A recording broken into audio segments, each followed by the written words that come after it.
Margaret wiped her hands on her worn jacket as she approached the gleaming bakery window. Her daughter Emma tugged at her sleeve, eyes wide with wonder at the golden pastries displayed behind the glass. The little girl had been so brave lately, never complaining about their struggles, never asking for things they couldn't afford. Inside, two young workers in crisp aprons smiled at customers. The man, Daniel, arranged fresh loaves on wooden shelves, while his colleague, Sophia, wrapped purchases in neat white paper. Behind them stood Mr. Harrison, the owner, a distinguished gentleman in his late 60s, with silver hair and kind eyes that had seen many seasons of life.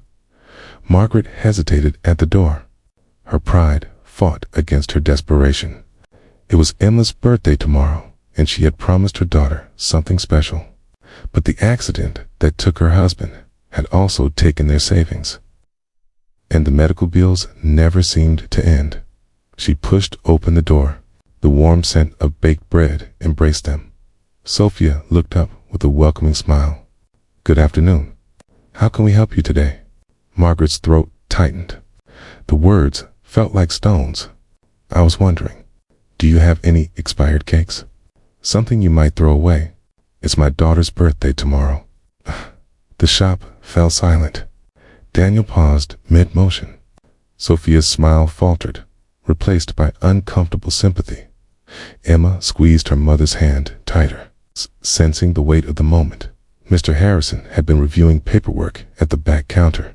He looked up slowly, his experienced eyes taking in the scene before him. The woman's clothes were clean but threadbare. Her shoes had been repaired more than once, but it was her posture that told the real story, straight-backed, despite everything, dignity holding her together like fragile thread. Margaret continued, her voice barely above a whisper. "I know it's an unusual request, but anything would make her so happy. I can't afford much, but I'll pay whatever you ask for something past its date." Sophia glanced at Mr. Harrison, uncertain how to respond. Daniel stood frozen, his youthful face reflecting discomfort at witnessing such raw vulnerability. Mr. Harrison set down his pen with deliberate care. He had built this bakery from nothing 40 years ago, back when his own pockets were empty and hope was all he had to feed his family. He remembered those days with crystal clarity, the shame of needing help, the fear of asking for it, the desperate love that makes a parent do anything for their child. He walked around the counter, his polished shoes clicking softly on the tile floor.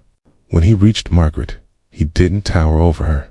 Instead, he looked directly into her eyes with the kind of respect that costs nothing but means everything.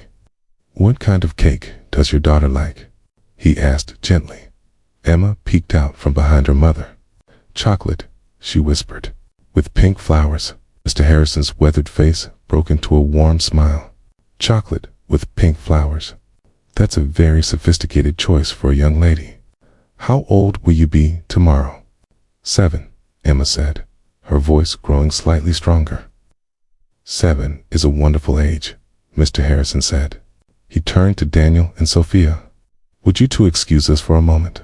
I need to show these ladies something in the back." "Okay." Margaret started to protest. "Sir, I don't want to take up your time. If you just have something, please," Mr. Harrison interrupted gently. "Humor an old man. I insist." He led them through a door marked staff only into the bakery's kitchen. Stainless steel surfaces gleamed under bright lights. The ovens radiated comfortable warmth. On a cooling rack sat a magnificent 3-layer chocolate cake, its dark frosting smooth as silk, waiting to be decorated. "This cake was ordered for a party this evening," Mr. Harrison explained, "but I received a call 20 minutes ago. The customer canceled. Something about a scheduling conflict."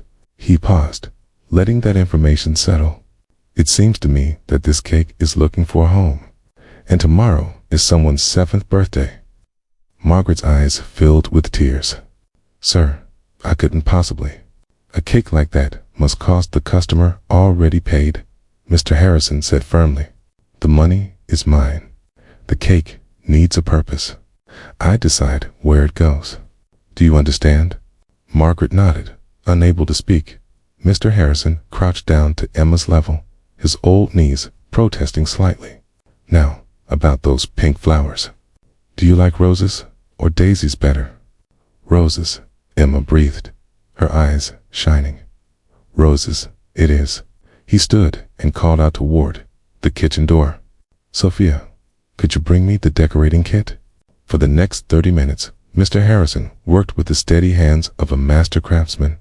He had learned to bake from his grandmother 70 years ago in a kitchen much smaller than this one.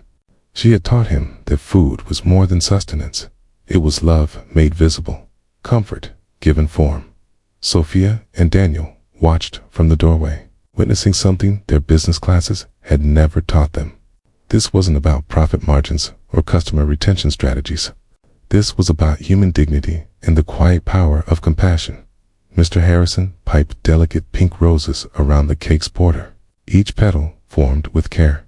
He added a gentle cascade of flowers down one side and wrote "Happy Birthday, Emma" in elegant script across the top dot. When he finished, he placed the cake in their finest box, tied it with a silver ribbon, and added a small bag of birthday candles. Margaret tried one more time. Please, let me pay you something. Even a little. I have. Mr. Harrison raised his hand gently.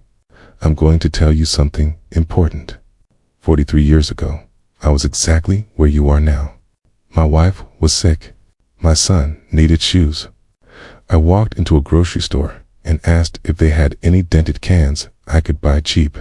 The owner gave me a bag of food and told me that kindness travels in circles. He said one day I'd have the chance to pass it forward, and when that day came, I should remember how I felt in that moment. He placed the cake box carefully in Margaret's hands. Today is that day I remembered.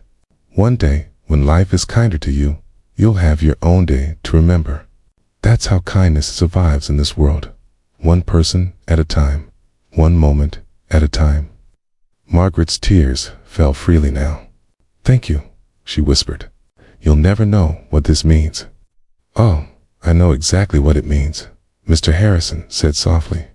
I know exactly. As they walked to the shop door, Emma turned back. Mr. Harrison, you make really good cakes.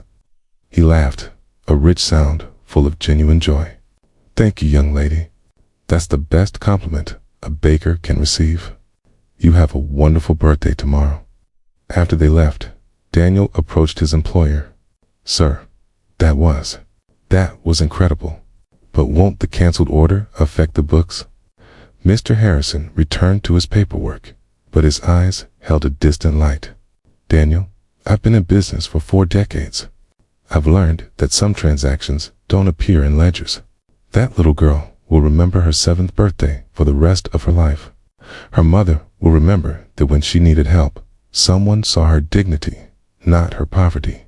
And I'll remember that I got to be the reason someone smiled on a difficult day.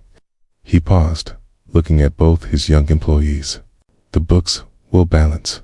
They always do. But the memories we create, those are the real profit. Those last forever. Sophia wiped her eyes. My grandmother used to say something similar. She said the best investment is in people. Your grandmother was a wise woman, Mr. Harrison said.